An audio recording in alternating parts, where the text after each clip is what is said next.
একাত্তরের ইতিহাসটা আওয়ামী লীগ তো শুধুমাত্র ওনাদের ইতিহাস রেখেছেন, ওনার এবং ওনার পরিবারের। আপনি ইতিহাসের মধ্যে তাজউদ্দিন আহমেদ কি খুব আছে? কোথাও দেখতে পান না তো। মাওলানা ভাসানী কোথায়? আপনি অনেককেই খুঁজে পাবেন না। এই জিনিসগুলো তো ঘটেছে। আমরা কেউ বলছি না যে বাংলাদেশের স্বাধীনতা যুদ্ধ যখন হয়েছিল তখন ওই আন্দোলনে আওয়ামী লীগ ছিল না, আওয়ামী লীগের নেতৃত্বে আন্দোলন হয়, কেউ বলছে না। কিন্তু আওয়ামী লীগ মাত্র কি এক ব্যক্তি? এই প্রশ্নগুলো আসবে। এবং স্বাধীনতার আন্দোলন কি শুধুমাত্র আওয়ামী লীগ করছে?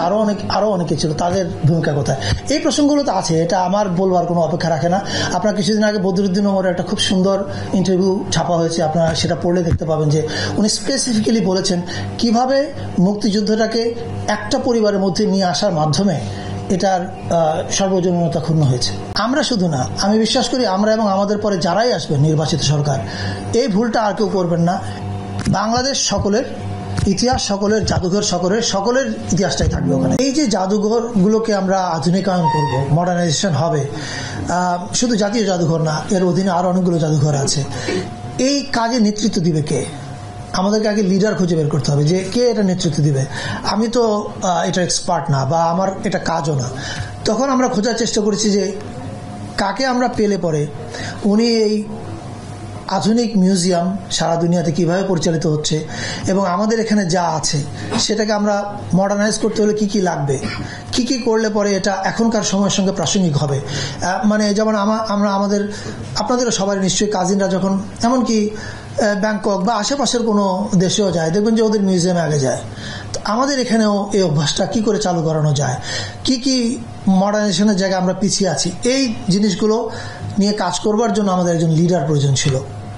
আমরা অনেকদিন ধরে এটার পিছনে লেগেছিলাম। ফাইনালি আমরা উই আর ভেরি হ্যাপি যে আমরা আপনাদেরকে বলতে পারছি যে মেরিনা তাবাসসুম উনি আমাদের জাতীয় জাদুঘরের পরিচালনা পর্ষদের চেয়ারম্যান হিসাবে, মানে সভাপতি হিসাবে যোগ দিতে সম্মত হয়েছেন। আমার সঙ্গে যোগাযোগ করেন শিল্পাচার্য জয়নুল আবেদিনের ছেলে, এবং ওই সূত্র মারফত আমরা জানতে পারি যে জয়নুল আবেদিন সাহেবের ছবিগুলো নষ্ট হয়ে যাচ্ছে। এবং এটা জানা মাত্র আমি ইমিডিয়েটলি বলি যে ওনাকে বলেন আমাদের সঙ্গে যোগাযোগ করতে, আমরা ইন্টারফেন করতে চাই, আমরা এগুলো উপরে কাজ করতে চাই, এবং এটা অফিসিয়াল প্রসেসের মধ্যে আছে। অর্থাৎ আপনি যে কারণে ব্যথিত, আমরাও একই কারণে ব্যথিত। কেন আমাদের হিস্ট্রি এভাবে নষ্ট হবে? এটা হতে পারে না। এক। দুই নম্বর হচ্ছে কবে আমরা কাজ শুরু করব।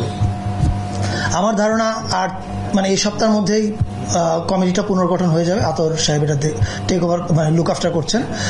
কমিটি পুনর্গঠন হয়ে যাওয়ার পরেই একটা কমিটির বৈঠক বসবে, এবং বৈঠক বসার পরে আমি নিশ্চিত ওই মিটিংয়ের আলোচনার আলোকে ওনাদের ভিশন রেডি করবে যে আমরা কি করতে চাই, এবং ওনারা নিশ্চয়ই শর্ট টার্ম কিছু ভিশন করবে যে 3 মাসে কি করব, 6 মাসে কি করব, 1 বছরে কি করব। অ্যান্ড আই এম শিওর এটা আপনারা জানতে পারবেন যখন এই ভিশনগুলো রেডি হয়ে যাবে। তখন আপনারা জানতে পারবেন যে আসলে ক্লিয়ার, মানুষের কাছে পরিষ্কার থাকবে যে 3 মাসে এটা হচ্ছে, 6 মাসে এটা হবে, 1 বছরে এটা হবে। এই সময়টা কি জাদুঘর প্রদর্শনীর জন্য খোলা থাকবে নাকি বন্ধ থাকবে? না, প্রদর্শনী চলছে এখন, যেভাবে খোলা আছে খোলা থাকবে। এখন ধরেন কথার কথা কোনো একটা জায়গাতে ওনাদের সংস্কারের কোনো একটা কাজ করতে হবে, হয়তো ওই কর্নারটা, এটা আমরা এখন জানি না। এটা ওনারা ভীষণ রেডি করলে পরে বুঝতে পারবো যে এরকম কিছু ঘটবে কিনা। যদি ঘটে তাহলে হয়তো ওই কর্নারটা বন্ধ থাকবে, কিন্তু তার জন্য জাদুঘর বন্ধ হয়ে যাবে না। আমরা জাদুঘরে আমাদের পুরনো ইতিহাস দেখাবো, আমাদের অনেক কিছু এখনো দেখানো নাই। আমরা কিভাবে আজকে এখানে এসেছি এই ইতিহাসটা প্রপারলি নাই। ইতিহাসের ক্ষেত্রে অনেক রাজনীতিকরণ হয়েছে, ইতিহাসের কিছু অংশকে মাইনাস করার চেষ্টা করা হয়েছে, আমাদের পরিচয়ের একটা অংশকে মোছার চেষ্টা করা হয়েছে নানাভাবে। এইগুলো আমার মনে হয় না নতুন এই মেরিনাবাদের নেতৃত্বাধীন যে পরিষদ বা পর্ষদ, তারা এগুলো করবে বলে আমার মনে হয় না। তারা এগুলো বরং মিটিগেট করার চেষ্টা করবে। আর এই জুলাই অভ্যুত্থানের ব্যাপারটা জাদুঘরে ঢুকবে কিনা, নিশ্চিতভাবে ঢুকবে। একটা তো জানেন যে আপনারা গণভবনকে জুলাই জাদুঘর করা হচ্ছে, সেটা নিয়ে একটা কমিটি করা হচ্ছে, সামনে একটা কাজ শুরু হবে, ওইটা স্পেসিফিক্যালি জুলাইয়ের জন্য। কিন্তু আমি মনে করি আমাদের ন্যাশনাল মিউজিয়াম এবং আর্কাইভেও জুলাইয়ের অনেকগুলো জিনিস থাকা উচিত। যেমন আনাস যে চলে গেল চিঠিটা লিখে, আনাসের চিঠি তো আর্কাইভ এবং জাদুঘর দুজনই বলতে পারে এটা আমাদের এখানে থাকতে পারে।